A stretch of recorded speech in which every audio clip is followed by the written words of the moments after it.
ಇನ್ನು ಇದೇ ವಿಚಾರಕ್ಕೆ ಸಂಬಂಧಪಟ್ಟಂತೆ ಕೇಂದ್ರ ಸಚಿವ ಎಚ್.ಡಿ. ಕುಮಾರಸ್ವಾಮಿ ಕೂಡ ಮಾತನಾಡಿದ್ದಾರೆ.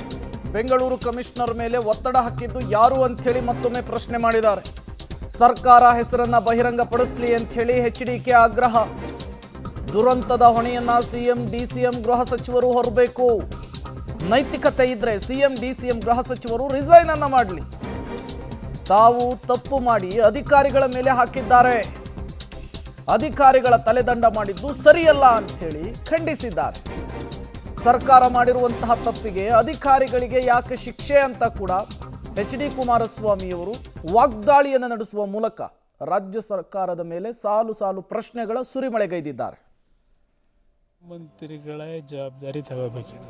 ಮುಖ್ಯಮಂತ್ರಿಗಳು, ನಮ್ಮ ಉಪಮುಖ್ಯಮಂತ್ರಿಗಳು, ಗೃಹ ಸಚಿವರು, 3 ಜನದ್ದು ಇಲ್ಲೇ ತಪ್ಪಿದೆ.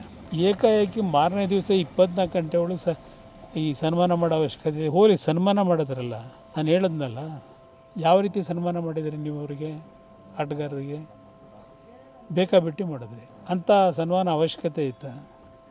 ನೀವು ಕೊಟ್ಟಂಥ ಅದೆಂಥ ಒಂದು ಶೈಲಿಯೂ ಅವರಿಗೆ, ಕ್ರಿಕೆಟ್ ಪ್ಲೇಯರ್ಸ್ಗೆ. ಆಮೇಲೆ ಅದು ಎಲ್ಲಿಂದ ತಂದರೂ ಒಂದು 50 ರೂಪಾಯಿಂದ ಒಂದು ಇದನ್ನು ಹಾಕಿದ್ದೀರಿ, ಪೇಟನ.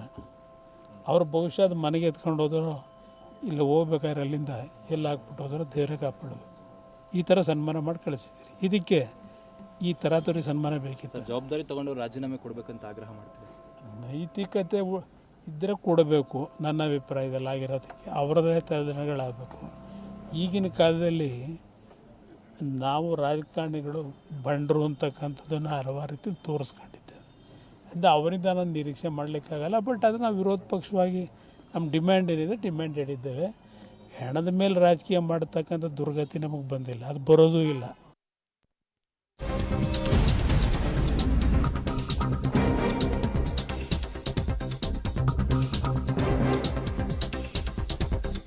ಕಾಲ್ತುಳಿತದ ದುರಂತದಲ್ಲಿ ಸಿಎಂ ಡಿಸಿಎಂ ಗೃಹ ಸಚಿವರ ತಪ್ಪಿದೆ. ಏಕಾಏಕಿ 24 ಗಂಟೆ ಒಳಗಾಗಿ ಸನ್ಮಾನ ಮಾಡೋದೇನಿತ್ತು?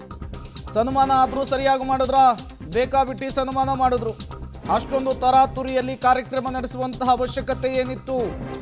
ಹೆಣದ ಮೇಲೆ ರಾಜಕೀಯ ಮಾಡುವಂತಹ ದುರ್ಗತಿ ನಮಗೆ ಬಂದಿಲ್ಲ, ಬರೋದೂ ಇಲ್ಲ ಅಂಥೇಳಿ ಕೇಂದ್ರ ಸಚಿವ ಎಚ್.ಡಿ. ಕುಮಾರಸ್ವಾಮಿ ಅವರು ಮತ್ತೊಮ್ಮೆ ರಾಜ್ಯ ಸರ್ಕಾರದ ವಿರುದ್ಧ ವಾಚಾಮಗೋಚರ ವಾಗ್ದಾಳಿಯನ್ನು ನಡೆಸಿದ್ದಾರೆ.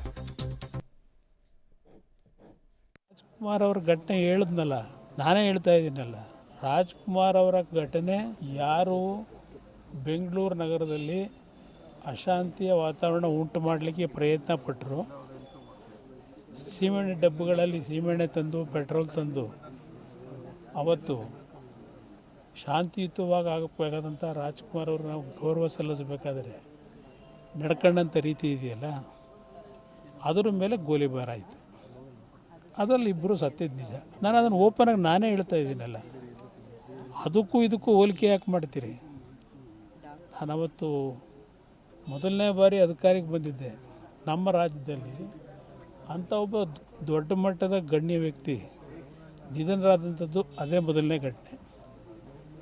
ಅವತ್ತು ಪ್ರಿಕಾಷನರಿ ಮೆಷರ್ ತಗೊಳ್ತಕ್ಕಂಥದ್ದಕ್ಕೆ ಯಾವ ರೀತಿ ನಾವು ತೀರ್ಮಾನಗಳು ಮಾಡಬೇಕಾಗಿತ್ತು, ನಮ್ಮ ತೀರ್ಮಾನಕ್ಕಿಂತ ಹೆಚ್ಚಾಗಿ ಆಸ್ಪತ್ರೆಯಿಂದ ಬುಲೆಟಿನ್ ಹೊಡೆಸ್ಬಿಟ್ರು ರಾಜ್ಕುಮಾರ್ ಅವರ ನಿಧನದ ಬಗ್ಗೆ.